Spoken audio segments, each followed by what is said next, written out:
Okay. So there won't be echo. Assalamu alaikum wa rahmatullahi wa barakatuh. Welcome to episode 131, part 2 of the Mind Heist podcast. So Ameen's yeah, being tested by the sound quality technicians. yeah, we need to do what's it called? Mic, what do they call it? Mic check every episode from now on. We need to do a GoFundMe for a studio, bro. That's what we need to do. Get some lights in here, get some egg cartons on the wall, block out the kids. No, bro, that's an integral part of the podcast. Kids screaming. Yeah, the authenticity of it all. Mashallah. Alhamdulillah. But if I had a studio in Turkey, I wouldn't be able to use it now anyway. So How come? because I'm in the UK. Oh yeah, I suppose we forgot to tell people that on this second recording. We told them on the first one. Yes. Yeah, man. I booked my overpriced tests. I came. Crikey. Did the thing. You know how much it's like? What was it? £86. Because I have to do 2 tests, day 2 and day 8. So £86 for that. And then I got the day 5 one as well because I needed to go from London to here, like sooner, So that was in like £45, £40. Wow. So, and I know for a fact, that it's a joker's price because in UAE, they made a rule now where no tests can cost more than 50 dirham, which is like £10. Right. Which shows that a private hospital can offer these tests for £10 and still probably make profit. So it makes you feel like you've been taken for a big ride when you pay 80 whatever pounds. Well, this is what they're saying. A lot of people are, cashing in on this, and I mean, people use disasters anyway as a means to make money, and they always have done. Whether it's bottled water in a hurricane or whatever it is, a test in a COVID pandemic. So, I mean, there's some interesting loopholes. Like, a friend of mine did this actually. Well, the first example is, when the US invaded Iraq, they had this thing where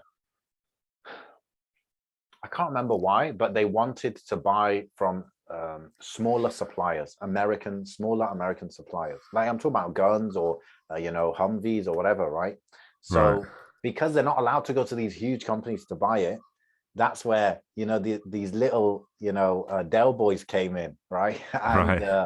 And kind of got a bit of the action that way. End up getting for the industry, it's a small contract to get a $10 million contract, but for these guys, they're over the moon, and because they're small and unvetted, some of them, using dodgy practices to get their hands on the equipment needed.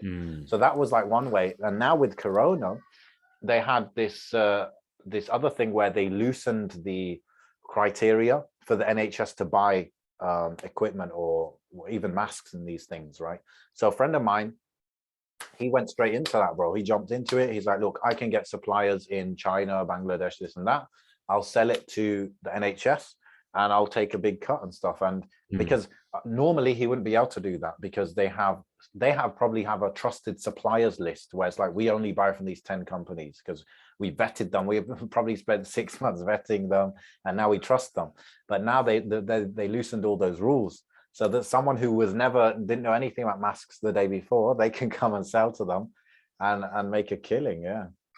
Makes you think how much of this stuff will get exposed. Like clear as then again, things get exposed on the daily, and no one really cares anymore.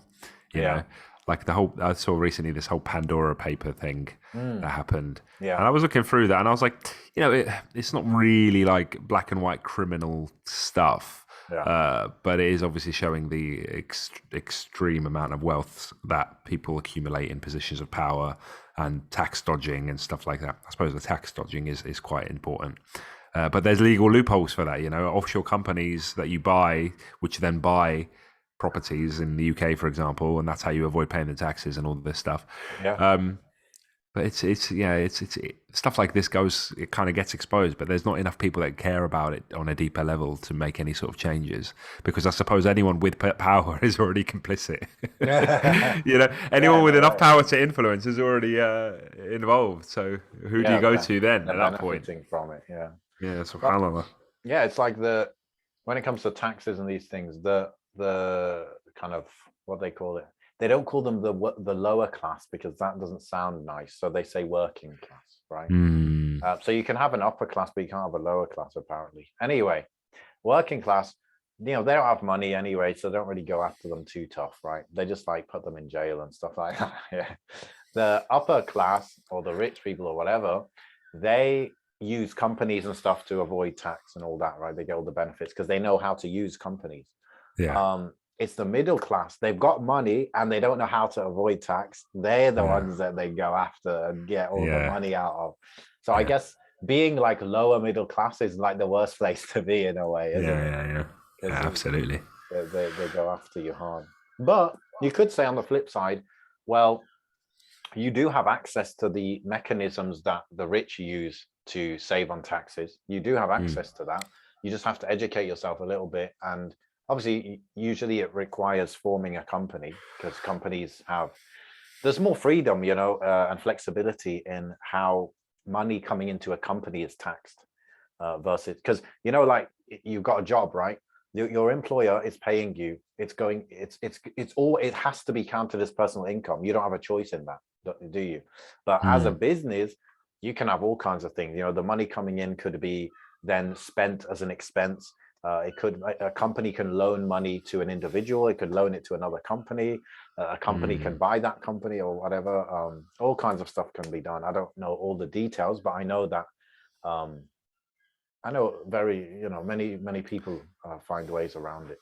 I suppose even like commodities and stuff can be written off as expenses, like stuff that you would use for both work and personal could then just be written down as Yeah, I mean, what a lot work of people stuff. you've probably heard, like YouTubers, for example, if they open a business because I'm getting AdSense money and all of that, Yeah, and yeah, then they'll say, well, one of my 2 bedrooms in my flat, I use it for filming, so half of my rent is now an expense, and all of that stuff.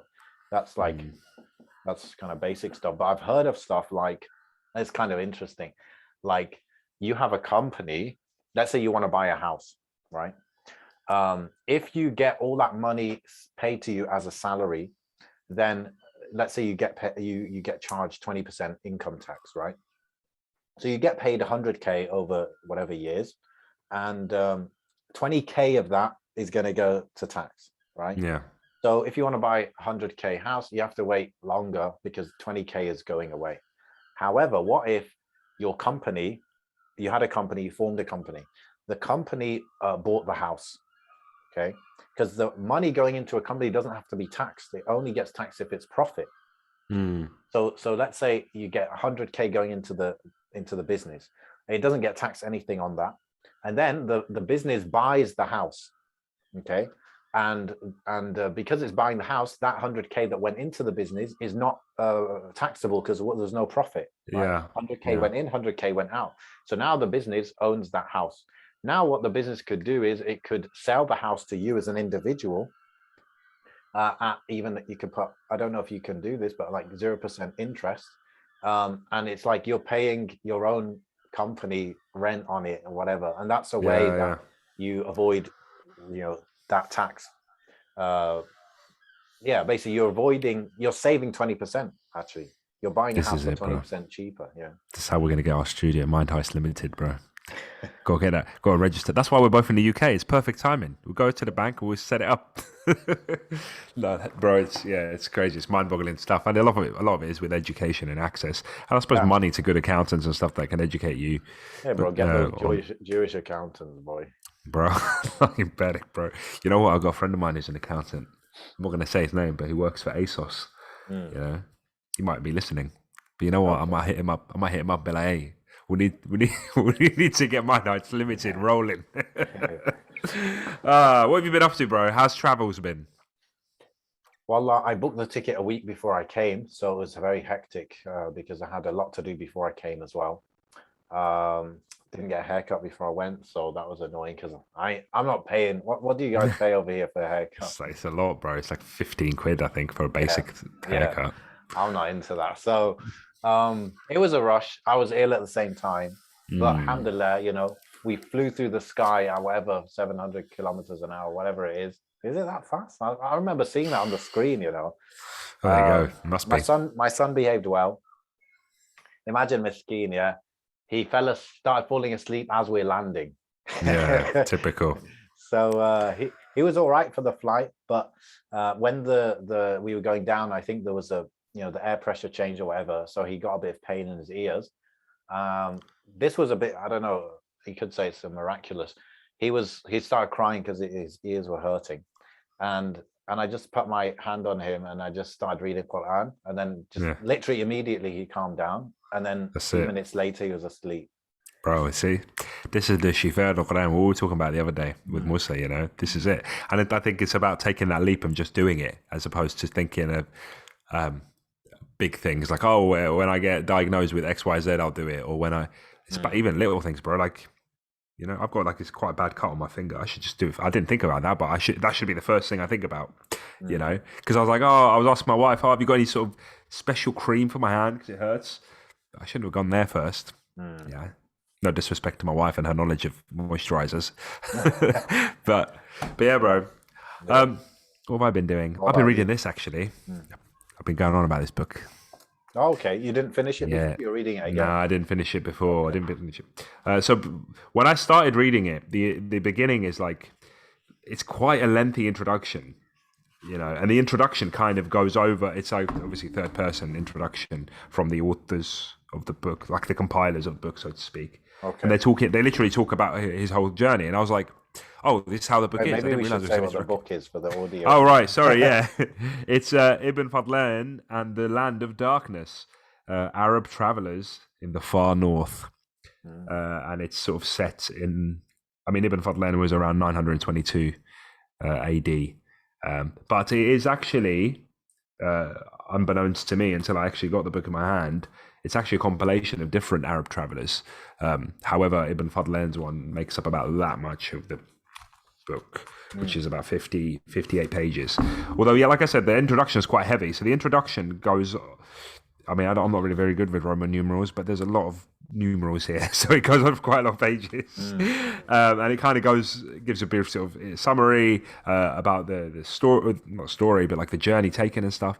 But ultimately, what I want to talk about is just how mind-boggling all this stuff is, man. So he's obviously a Muslim. Chef, I think, is he Shafi'i? Allahu alam. He's Muslim, regardless. And because it was important actually at one point, because there was a madhab issue that came up in the book. But from what I can sort of regurgitate.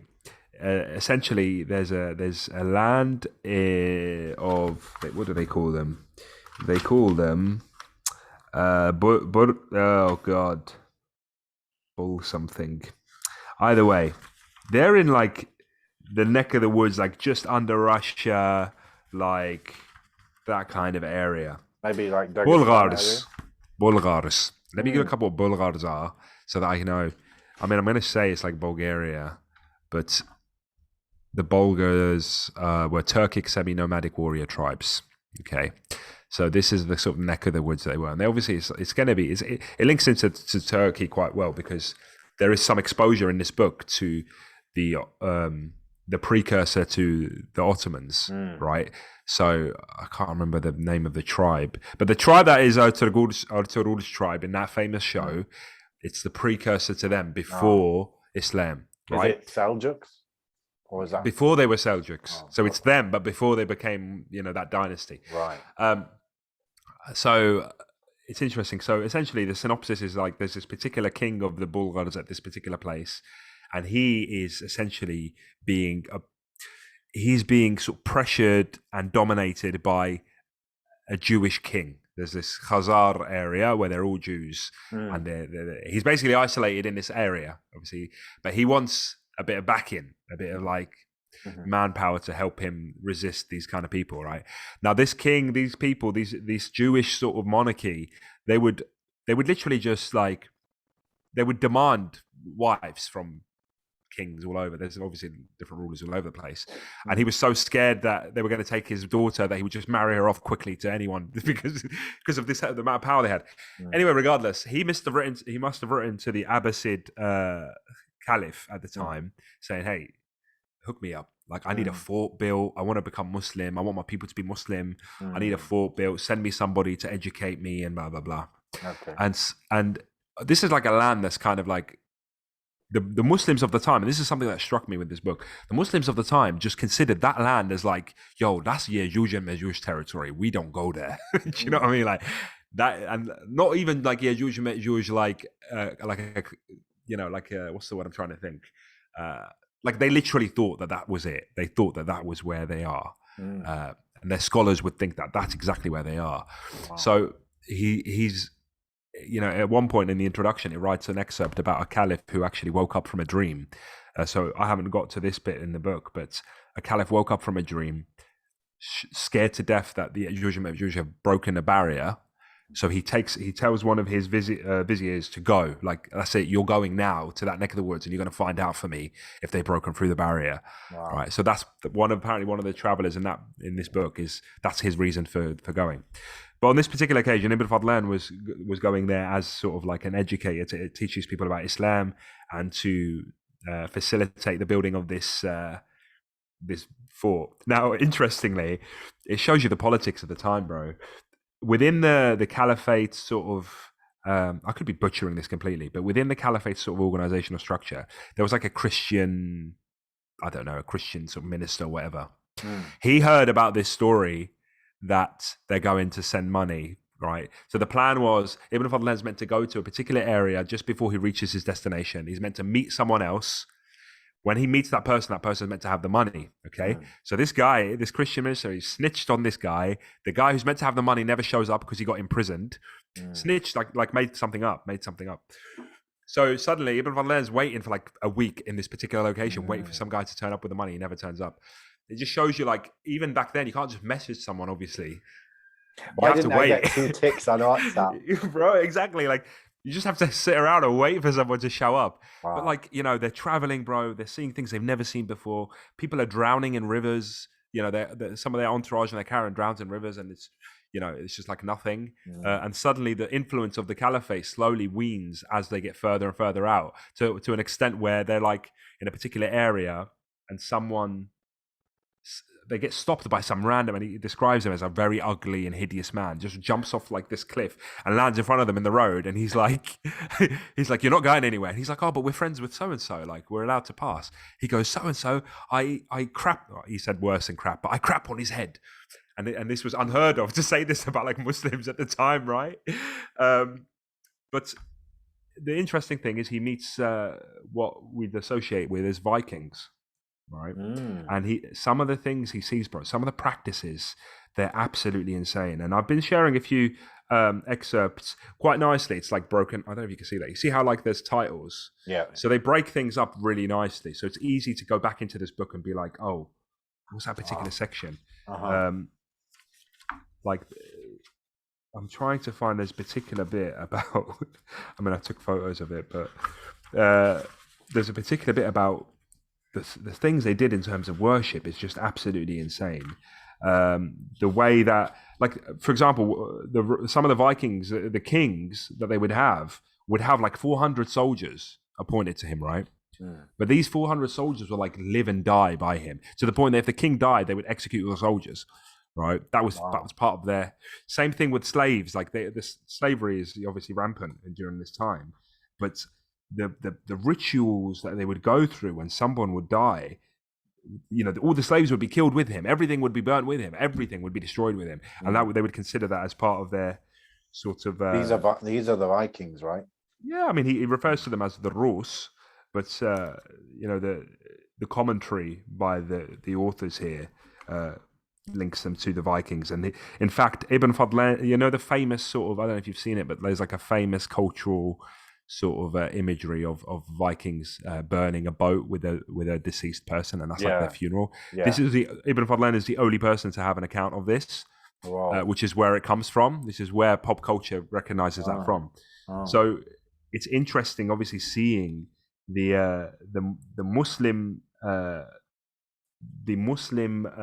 what's the word? What Muslims have provided the rest of the world in terms of even them identifying their own culture. But I've shared this on Instagram, and I think I just want to briefly read it. And it shows you. So we've got a giant giant, and we've got Gog and Magog. Okay. So these are things that I was just fascinated by. So essentially, he the commentary is like, we don't know if this king of the Bulgars at the time who wanted to become Muslim is just scaring him. There's a big sort of back and forth in this book about um, Ibn Fadlan being intimidated by the king because the king thinks that he's hiding the money that he promised him, to the point where the king starts calling him Abu Bakr as-Siddiq because he's meant to be the truthful one. It's so funny, bro. It's like so interesting hearing this. But he goes, so one of the people that was with him told me that the king's lands were there was a man of extraordinary size. And when I arrived in that country, I asked the king about him. So the king said, yes, he was living in our country, but he is dead. He was not one of our people, nor was he an ordinary man. His story is as follows. One day, some of the merchants set out in the direction of the Itil River, as they were in the habit of doing. The river was in flood and had broken its banks. A day had scarcely passed when a group of these merchants came to me and said, O king, we have seen swimming on the waters a man of such a kind that if he belonged to a people dwelling near us, there would be no place for us in these lands, but we would have to immigrate. I set out on horseback with them and reached the river. I found myself face to face with the man. I saw that, judging by the length of my own forearm, he was 12 cubits tall. I don't know how big is, how much is a cubit? I can't remember, but 12 cubits, bro. That sounds big. Yeah. He had a head the size of the biggest cooking pot there ever was, a nose more than a span long, huge eyes and fingers, each more than a span in length. His appearance frightened me, and I had the same feeling of terror as the others. We began to speak to him, but he did not speak to us and only stared.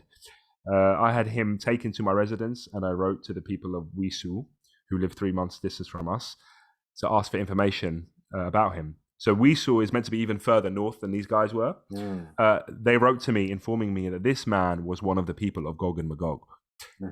So it goes further into that, obviously, the next one. But essentially, they keep going further. They say that they live so this is the Gog and Magog chapter, which to the listeners is equivalent to Ya'juj and Ma'juj. They live 3 full months from us. They are naked, and the sea forms a barrier between us, for they live on the other shore. They couple together like beasts. God, all high and all powerful, causes a fish to come out of the sea for them each day. One of them comes with a knife and cuts off a piece sufficient for himself and his family. If he takes more than he needs, his belly aches, and so do the bellies of his family. And sometimes he even dies with all his family, and etc., etc., etc. I don't want to keep going, but he actually. So this is all anecdotal, and then he goes and sees the skeleton himself. So Ibn Fadlan's like, oh, let me see this. Like, where's this guy's body? So he goes to the skeleton. And he says here, this head was as big as a beehive. Like, he found the skeleton, and he was like, okay, maybe he was telling the truth. Wow. It's just insane. But in addition to that, bro, there's other things that are like quite fantastical in the sense that, like, so his account of the Northern Lights, so the Aurora Borealis, is an interesting one because it's the first time he's seen it.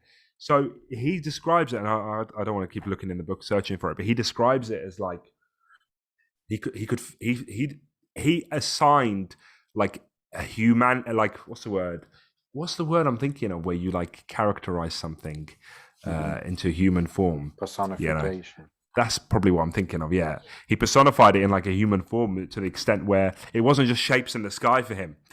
Like he saw that as people, like a battle going on. So he was describing like the spears and the swords of this battle that was going on over the sky, to the extent where he said he could hear the cries of the warriors. And he asked the people, the locals there, who you got to remember were like kind of Muslim, but not really. Like they wanted to be Muslim, but they still had very, distant and separated cultures and practices. These people replied to him saying, oh, these are jinn. These are believing jinn and disbelieving jinn, and they've been fighting a war that is everlasting, and they will continue to fight this war till the end of time. And he believed that, and he received that, and he's like, wow. And it just made me think, like, on a broader scale, how much like the age of information has kind of poisoned our sort of imagination, but also like our connection with the unseen in a particular way, right? And it's like, oh, there's always an explanation for something. So if we can't explain it, then we just don't know what the answer is just yet. But I'm sure science will explain it and then they'll get rid of it. Like now, if you Google the Aurora Borealis or the Northern Lights or whatever, you're going to come up with all, the protons and the, electrons and blah, blah, blah. Magnetic, and it's like, this and that. Yeah, and it takes away that kind of, I mean, at the end of the day, it's how you perceive it. Despite the fact that you hear a scientific explanation, it shouldn't take away your awe of how Allah subhanahu wa ta'ala created this world, right? But at the same time, back then, bro, there was like seeing and believing. That was it. Like I see something fascinating, subhanallah. There was no like, let me try and, obviously for a scientist it might be, but for the average layman, it wasn't really like that. I guess people had less experiences of seeing something, and then later it's proven to be, oh no, it was just this phenomenon or this mirage, or Absolutely. But there's one of the things I wanted to find, which I can't find for the life of me at the moment, was his encounter with somebody with a necklace around their neck of a phallus, and we both know what that means. It was like a wooden phallus, right? And he's obviously like, he writes his account quite objectively, but he doesn't shy away from expressing his distaste. It's quite a balance, which is good. It's quite objective observation of anthropology in that sense, as opposed to him filling the book of, oh, these pagans and these kuffar and blah blah blah and whatever. And he asks this pagan guy, he's like, what is that around your neck? And he's like, oh, that's my Lord. I worship him. Whoa. Like I worship it, right? And he's like, he basically, I'm paraphrasing obviously, unless I can find it now, but he basically asks them like, why would you worship something like that? Like, what's that about? And he's like, well, I came from this thing, so I wouldn't know what else my God would look like. I assume my God would look like this because I came from this object, so to speak. And it's like, wow, subhanallah, like it's incredible. Mushrik logic. Bro, yeah, this is it. And it's just like, this is absolutely insane. Like, this is absolutely insane. There's so much, bro. In terms of, this really showed me, like, how Islam can transform a people. And we don't know, like, obviously, our typical example of how Islam transforms people is the Arabs of Jahiliyyah, right? Of Medina, of Mecca, sorry. And that's our go-to for when we look at, oh, this is how Islam transformed people. But rarely do I go into the history of pre-Islamic countries, such as Turkey, or such as Dagestan, or these kinds of areas, or North Africa, whatever, and what they used to do before, which was crazy. Because we hear about, oh, these people used to kill their daughters, or these people used to enslave. You don't really hear too much in terms of weight. But bro, like some of the practices, like I'll give you an example, like the tribe of Ertugrul, bro, they had a tradition adopted from like the Mongols, which was they wouldn't change their clothes. It was like completely, it was almost like dishonorable to change your clothes. You'd have to continue wearing the same clothes until your clothes fell to pieces. Like you just wouldn't change the clothes ever. Hygiene was something they just didn't understand. Like when he was observing the Vikings, for example, they would, when they would perform, it was either the Vikings or someone else, when they would wash, they would share the same water. They'd find the dirtiest water they could, and then they would get the bowl, and someone would blow their nose and like gargle their mouth and spit it back in, and then pass it to the next person who would do the same thing with the same water, and that same bowl would go around to everyone. And he was horrified by this, but it's all in here, bro. What was the reason for them doing that? He didn't, on that particular occasion, he didn't get the reason, but there was another one, and the last final example, which is a bit fresher in my mind, was when a noble person dies, or when a king dies, right? And what they do is they select, they go around to all his slaves, the women, and it's usually the women slaves that do this, but sometimes it can be the male ones.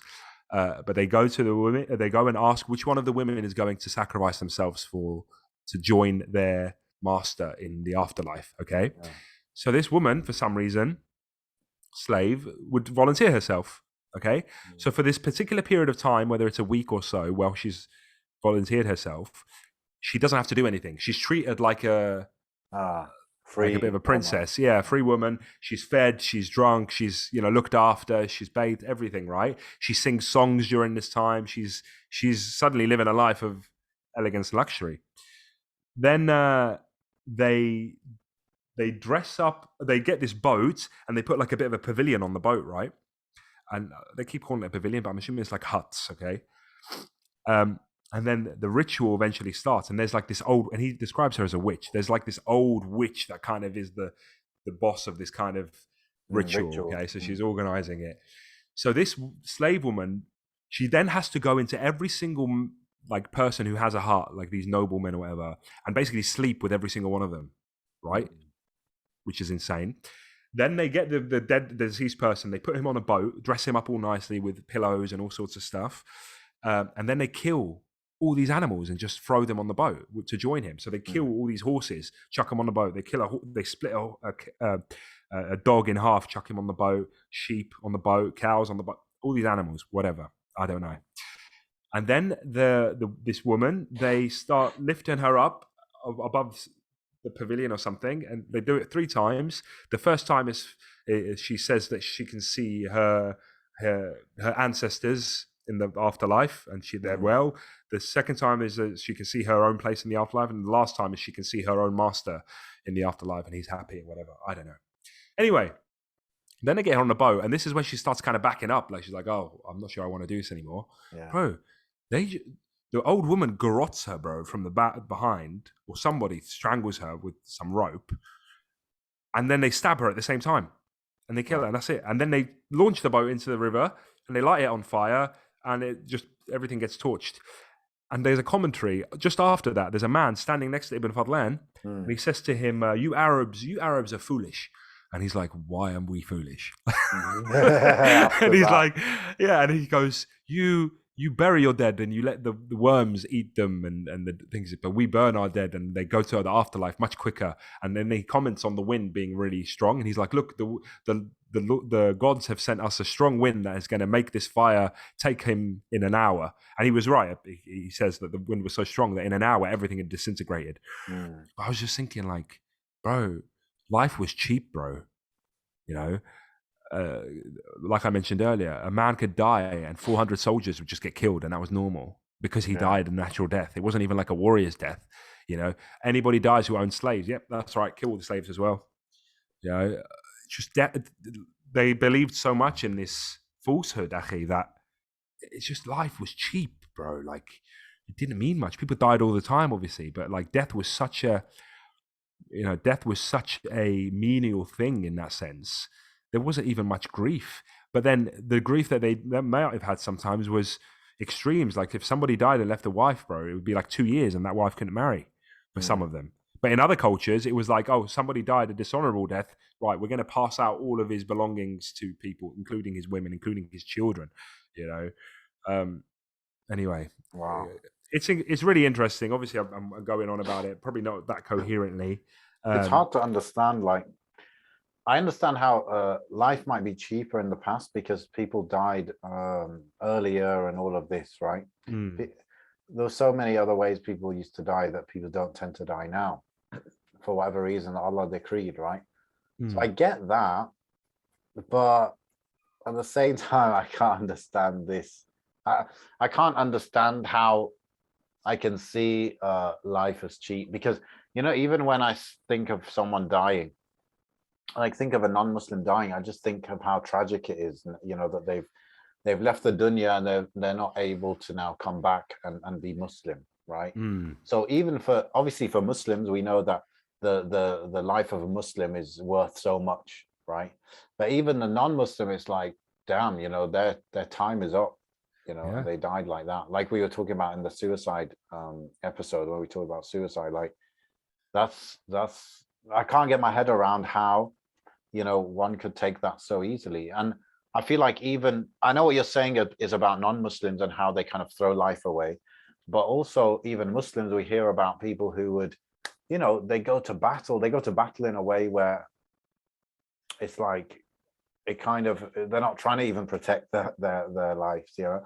I suppose when you're doing it as a Muslim, it's like, you know, the akhirah is there, you know, you can smell Jannah kind of thing. Yeah, right? yeah, absolutely. But these people, obviously they have their own stories around the afterlife, like you're saying, but it's like, damn, I just feel like if I was gonna, you know, volunteer myself, yeah, to be killed or whatever, I want something more proof than just stories from you know, the people that I grew up with. Yeah, and it just makes you think. Like, I think I am obviously very focused on monotheistic religions. Like I'm looking at when I look at comparing religions, I look at Christianity, I look at Judaism, I look at what they say, and I compare that to Islam, and I'm like, okay, well, but then even most religions that are lasted, at least the mainstream ones, there's always some slither of something that we can agree on.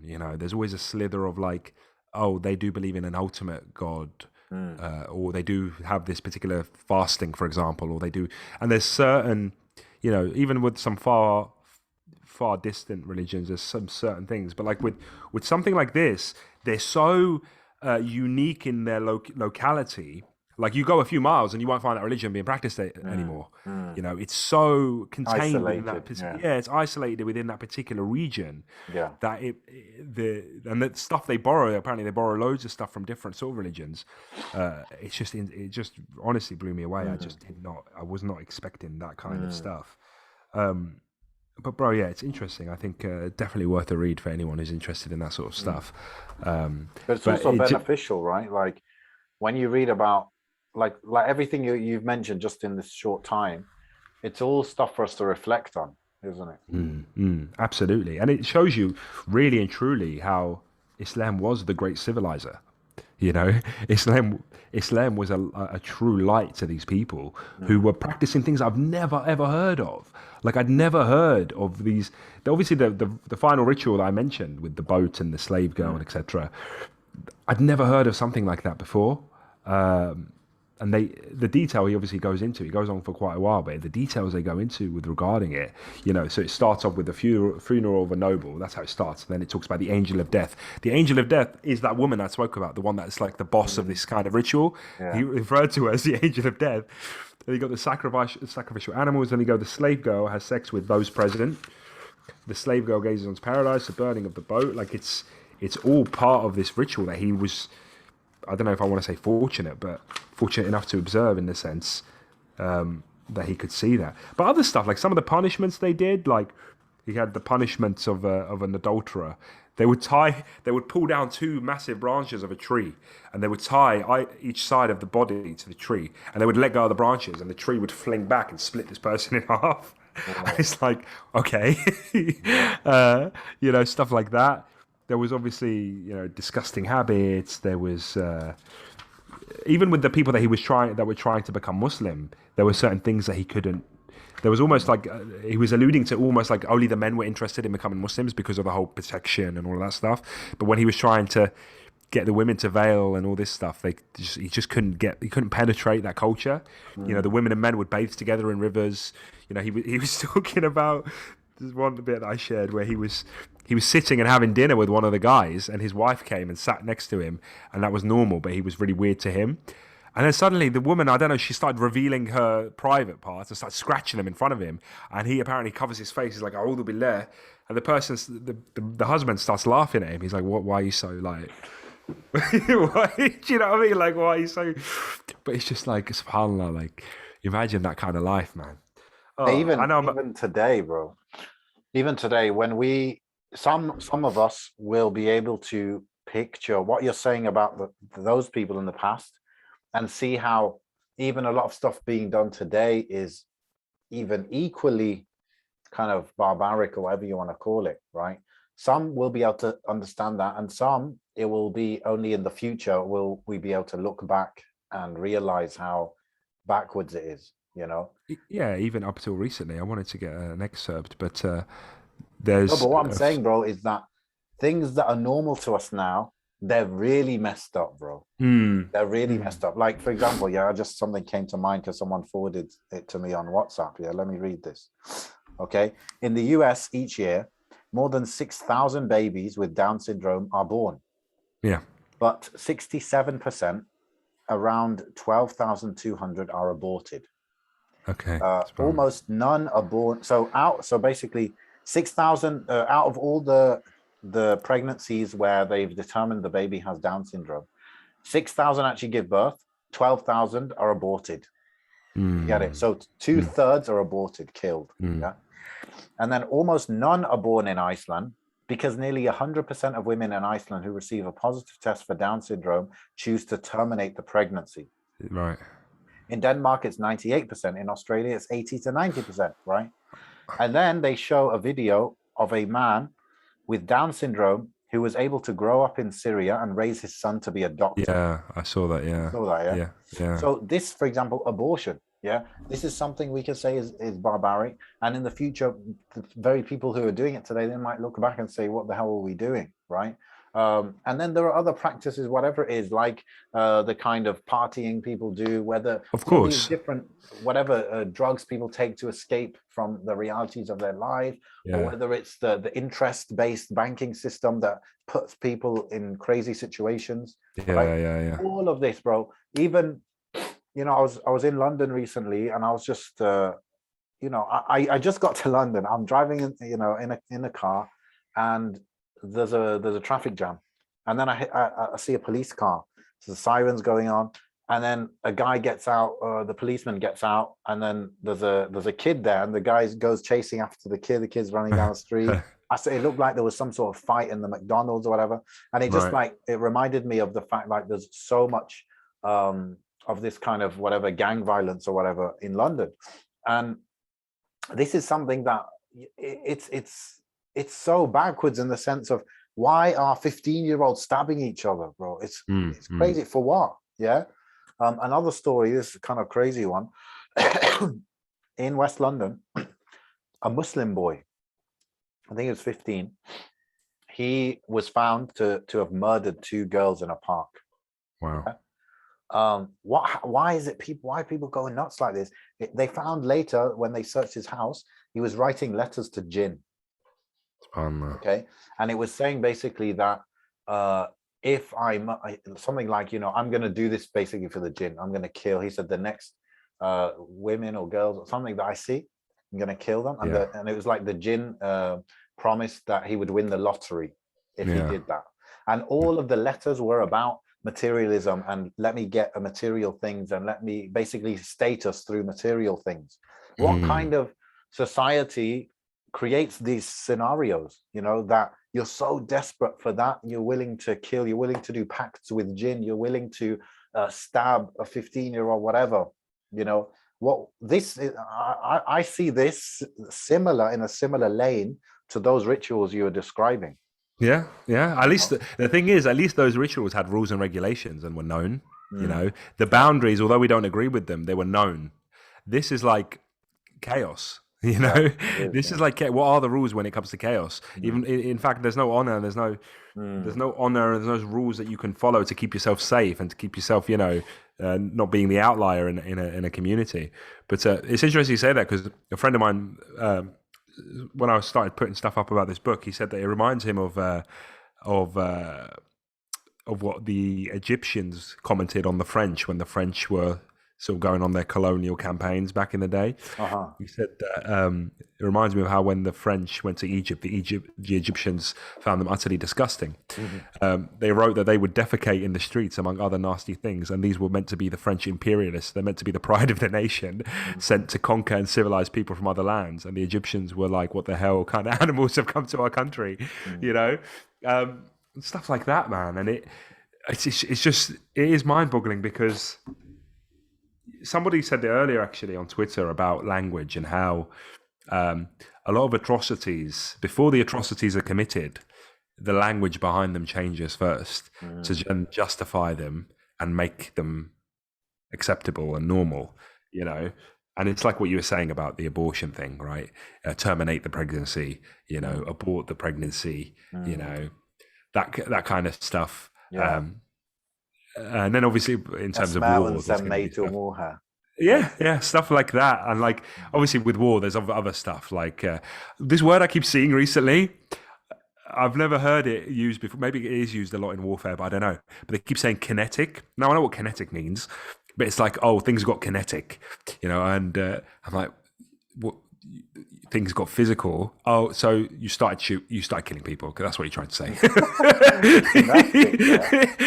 I keep seeing politicians use the word kinetic. I saw it on TV. Yeah, I saw it on TV 2 days ago, and then and they were talking about like the war. Well, the war that is about to happen with China because of Taiwan, etc.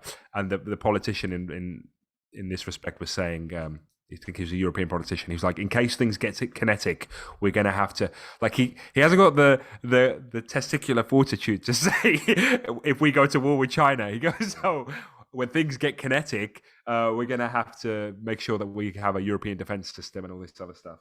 But then I saw it written about some commentary, some ex-marine talking about the Taliban or whatever. He kept saying kinetic. I was just like, wow, this is crazy. Like, we just change words and stuff.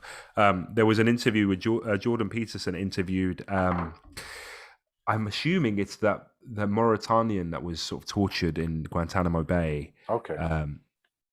I saw a clip from that recently. But like, I forgot the guy's name. I want to say it's Mohammed. I could be wrong.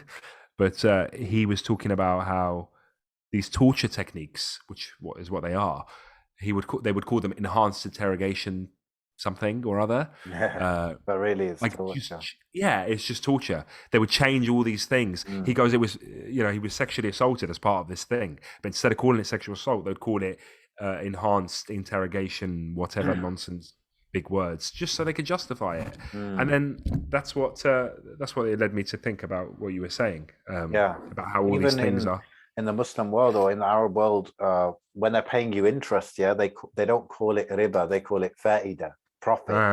Yeah, there you go. So, yeah. Oh, there was another one, bro. Like in training, so like in law enforcement training in the UK, there's certain obviously techniques that you're taught to disarm people, whatever. But one of them is like, one of them is just a punch. That's what it is. But they'll call it like a distraction strike or something, And I'm like, you're punching him. That's all it is, right? If someone's got like a weapon or a knife or something, or he's holding someone and you want them to let go of something, you have to hit them somewhere else to distract them. Yeah, fine.